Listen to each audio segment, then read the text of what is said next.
নমস্কার। আজ চলে এসেছি জয়তী রায়ের লেখা, আমাদের চিরপরিচিত জয়তী রায়, যিনি একাধারে প্রাবন্ধিক, সাহিত্যিক এবং অবশ্যই একজন বিখ্যাত পুরাণবিদ। তার রচিত সত্যবতী থেকে আমি কিছু কিছু পর্ব, কিছু কিছু অংশ পাঠ করছি পর্ব আকারে। আজ রইল তারই তৃতীয় পর্ব। জয়তী রায়ের কলমে রচিত সত্যবতী এক নতুন ভাবনার জন্ম দেয় আমাদের মানসপটে।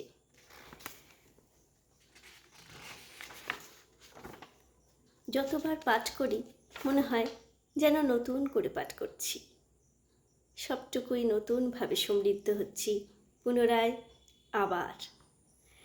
হস্তিনাপুর এসে সম্পর্ক সহজ হয়ে উঠল ভীষ্মের সঙ্গে।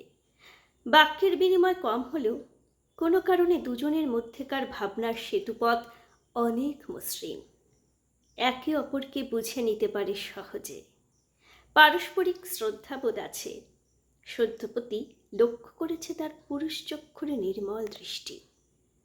মুনি ঋষির পর্যন্ত মতিভ্রম হয় তার রূপ দেখে, অথচ এই প্রথম কোনো পুরুষের চোখে আরতি প্রদীপ জ্বলতে দেখে আরাম পেল সে। পুরুষ আশ্রয় হলে বটবৃক্ষের মতো হয়ে ওঠে, আর রমণী লতার মতো জড়িয়ে ধরে সেই বৃক্ষ। রাজমহলের সঙ্গে অভ্যস্ত হতে বেশি সময় নিল না সত্যবতী। অভিজ্ঞ প্রবীণ দাস দাসীর দল ধীরে ধীরে বশ হতে লাগলো। তারা বুঝে গেছে নতুন রানীর নজর তীক্ষ্ণ, বুদ্ধি প্রবল। সুপর্ণা, কেতকী, হংসপ্রিয়া, জটিলেশ্বরী, উমা, শঙ্করী, কৌমুদী নাম্নী প্রধানা সেবিকাদের প্রত্যেকের অধীনে আছে 500 করে দাসীর মণ্ডলী, কিন্তু শক্ত হাতে হাল ধরার কেউ নেই। অভিভাবকহীন সংসারে যে যেমন পারছে কাজ করছে, চূড়ান্ত বিশৃঙ্খলা। রাশি রাশি উপহার আসছে রানীর মহলে। সত্যবতীর সঙ্গে সাক্ষাৎ করতে এসেছে রাজ্যের অভিজাত রমণীরা। মহার্ঘ বস্ত্র অলঙ্কার পরিহিতা সেই সকল নারীরা যেন কতকটা বাধ্য হয়ে এসেছে। তারা ভেবেছিল নাগরিক কুশলী রমণীকুলের সামনে অপদস্থ হবেন নতুন রানী। সংশয় একেবারে ছিল না, এ কথা সত্যবতী নিজেও বলতে পারবে না, কিন্তু তার অন্তরের কোনো এক অদৃশ্য শক্তি চালিত করল তাকে। অতুল রূপরাশি, গম্ভীর চলন, প্রবল ব্যক্তিত্ব আর সম্পূর্ণ নিজস্ব রুচির সাজ দিয়ে সত্যবতী যখন অন্দরমহলের সভাগৃহে উপস্থিত হল, তখন হীরে মুক্ত স্বর্ণ গণ্যায় সজ্জিত পুরো নারীরা অভিবাদন করে উঠে দাঁড়াতে বাধ্য হল। এমন তারা অবশ্য আশা করেনি। এমন সহজাত আভিজাত্য, এমন রানী সুলভ পরিণত বাচনভঙ্গি, কুশল প্রশ্ন, প্রয়োজনীয় উপদেশ, সমস্ত কিছু আদান প্রদান হয়ে গেল সহজে। রানী তো এমনই হয়, মায়ের মতো। কত সমস্যা চারিদিকে, রানী যদি পাশে থাকেন, সহজ করে বুঝিয়ে দেন সমস্যা, তবে সব কিছু সম্ভব হয়। 15 দিনে একবার এমন সম্মেলন হবে, এ কথা ঘোষণা করলেন রানী। শ্রাবণ মাসে শিব মন্দির স্থাপনা করা হবে। দান ধ্যান যাগযজ্ঞ শুরু হবে নতুন করে। তৃপ্ত পুরো নারীগণ স্বীকার করল, বয়স দিয়ে কাউকে বিচার করা যায় না। মনের পরিণত বোধ নতুন রানীর অনেক বেশি। অভিভাবকহীন রাজা এবার আশ্রয় পেল স্নেহের ভরসার অঞ্চলের আড়ালে। অচিরেই জনপ্রিয় হয়ে উঠলেন রানী সত্যবতী। রাজবৈদ্য হাসি মুখে সুসংবাদ প্রদান করলেন, রানী সন্তান সম্ভবা। বয়স অল্প, তাই প্রসবে তেমন জটিলতা নেই, তবে অনুমান করা হচ্ছে রক্তাল্পতা আছে।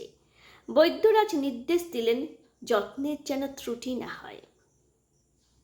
জনান্তীকে বলে গেলেন, রানীমা, আমি আপনার পিতার থেকেও বয়সে বড়, এইটুকু জানবেন, কথা গোপন থাকবে। এইটি আপনার দ্বিতীয় সন্তান, আশা করি প্রসব নির্বিঘ্নেই হবে। অভিজ্ঞা ধাত্রী নিয়োজিত হলো। সত্যবতীর প্রতিদিনের পরিচর্যার দিকে তীক্ষ্ণ নজর রাখা হলো। রাজা শান্তনুর উৎসাহের সীমা নেই। বারংবার একই প্রশ্ন জিজ্ঞাসা করতে লাগলেন, তুমি ঠিক আছো তো রানী? এই সময় দেবব্রত কাছে নেই, কত সুখী হতো সে। হস্তিনাপুর ঘিরে রেখেছে গঙ্গা নদী। মহলের যে প্রান্তে যাওয়া যাক, দেখা যাবে ধীর গম্ভীর নদী বয়ে চলেছে আপন ছন্দে। জলের সঙ্গে রৌদ্র মিলে মিশে কত রকম খেলা খেলে, পরিবর্তন হয় রঙের। দিনের রূপ আর সন্ধ্যা রূপে কোনো মিল নেই। সকালে যে নদী আনন্দের ঝিকিমিকি, রাতে তারই গায়ে অতুল রহস্য। লোকে বলে নদী আর নারীতে অনেক মিল আছে। নদী কোথাও গম্ভীর, তাতে কোথাও চোরাবাক। অভিজ্ঞ মান্নাই থই পায় না। তেমনি নারীর মন, অভিমান, ভালোবাসা পুরুষের সাধ্য কি বোঝে। অলিন্দ থেকে গঙ্গার দিকে চেয়ে থাকে সত্যবতী। যমুনার কথা মনে পড়ে। কেমন আছে যমুনা? এখনই কি সে ছুটে বেড়াচ্ছে আপন খেয়ালে? গম্ভীর গঙ্গার গেরুয়া জলরাশি কাছে টানে না। নদী যমুনা ছিল তার সখী। নদীকে উৎখাত করা সহজ নয়। সে চলবে আপন গতিতে, আপন খুশি মতো। আর সত্যবতী ঘর দুয়ার, ছেলেবেলার খেলার জায়গা এক নিমেষে সব ছেড়ে আসতে বাধ্য হলো। ঘর দুয়ার, ছেলেবেলার খেলার জায়গা। বিবাহের অর্থ কুমারী অবস্থায় সর্বস্ব ত্যাগ করে নতুন জীবনে প্রবেশ করো। ভালো লাগা, মন্দ লাগা, বিসর্জন দাও সমস্ত কিছু। এটাই নাকি শাস্ত্রের নিয়ম? শাস্ত্র লেখা হয়েছে পুরুষের সুবিধার জন্য, পুরুষের কথা ভেবে। এতদিন তেমন করে বিদ্যা শিক্ষা করেনি, ছিল অবোধ জড়পিণ্ড। আর এখন যত শিখছে তত বুঝতে পারছে সমাজে নারীর অবস্থান কতখানি ভয়াবহ। বিদ্যা শিক্ষা প্রয়োজন আছে বই কি। পাঠ গ্রহণে সত্যবতীর আগ্রহ, তৎপরতা লক্ষ্য করে আচার্য বিস্মিত। রাজনীতি নিয়ে যখন আলোচনা হয়, ভীষ্ম বলে, আমার মনে হচ্ছে এবার থেকে আপনি আমার উপযুক্ত সঙ্গ দেবেন। আমাকে আর একাকী কিচ্ছু ভাবতে হবে না। সত্যবতী জানে ভীষ্ম তাকে স্নেহ করে। কেন করে? এত বড় ক্ষতি হলো তার জন্য, তবু এমন মধুর ভাব। তার বিদ্যা শিক্ষার জন্য নিরন্তর প্রয়াস করছে সে। কেন? ভীষ্ম বলে, আপনি যোগ্য, আপনার ধারণ ক্ষমতা অসাধারণ। নিজের স্বার্থে চাইছি শাসন কার্য সম্পর্কে আপনার ভূমিকা থাকুক। এ কি বলছো? আমি সামান্য নারী, সন্তান পালন ছাড়া আর কি বিশেষ ভূমিকা আছে আমার? আগামী কয়েক মাস আমি ভিন রাজ্যে অবস্থান করব। অভিভাবকহীন হস্তিনাপুরকে আপনি যদি পরিচালনা করেন তবে আমি নিশ্চিন্ত হই।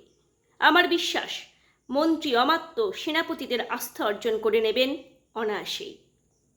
এছাড়া তো আমি আর কোনো উপায় দেখি না। ভীষ্ম, তুমি এমন কথা বলছো যেন আমি তোমার সমকক্ষ, যেন আমি পুরুষ। তুমি থাকবে বাইরে, আমি থাকবো অন্তরে। দুজনের কাজ থাকবে সমান। অসম্ভব কথা কেন বলছো? স্বচ্ছ গলায় হেসে উঠে ভীষ্ম বলে, ঠিক বলেছেন। এইটাই তো চাই আমি। আপনার কাছে আমার অনেক প্রত্যাশা। এমন আবেগের কথা, এমন স্বপ্নের কথা যখন কেউ বলে, নিজের ভেতর প্রস্তুত হয় ভরসার আবাসভূমি। জেগে ওঠে ইচ্ছে শক্তি। হাসি মাখা উজ্জ্বল মুখের দিকে তাকিয়ে সত্যবতী বলে, তোমার কথা শুনে মনে হচ্ছে পারবো। আমি আজকাল আমার ভেতরে এক শক্তির উপস্থিতি অনুভব করি। কেউ যেন নির্দেশ দিচ্ছে অহরহ। আমি আছি। কোন নীতি নির্ধারণ করা হচ্ছে, কিভাবে তার প্রয়োগ হচ্ছে, সব আপনাকে বুঝিয়ে দেব। ভরসা রাখুন নিজের ষষ্ঠেন্দ্রিয় আর মনের বিশেষ শক্তির উপর। ভরসা রেখেছে সত্য। অনুভব করেছে একজন মানুষের এগিয়ে যাওয়ার পেছনে আর একজন মানুষের অবদান থাকে অনেকখানি। কালী থেকে সত্যবতী যাত্রাপথ কঠিন ছিল। সংকল্প যখন করেছে পূরণ তখন করবেই। তবে ভীষ্মের সখ্য না থাকলে প্রাথমিক দ্বিধা সংকোচ কাটিয়ে তুলতে সময় লাগত। 3 মাস ভীষ্ম নেই নগরে। মহারাজ কিছুই দেখেন না। অন্তঃসত্ত্বা নারী, অসহায়, অবলা, এমন ভাবনা ভেবে যারা মাথা তুলতে এসেছিল, সত্য বুঝিয়ে দিয়েছে তাদের এই বিশ্বাসঘাতকতার শাস্তি একটাই, প্রাণদণ্ড। আর মাস কয়েকের প্রতীক্ষা। ভবিষ্যৎ রাজার পৃথিবীতে আসতে আর বেশি দেরি নেই। নমস্কার, আজ এ পর্যন্তই। আবার আসবো অন্য কোনো সময়, অন্য কোনো দিন। সাথে থাকবে সত্যবতী এবং কণ্ঠে আমি নন্দিতা। নমস্কার।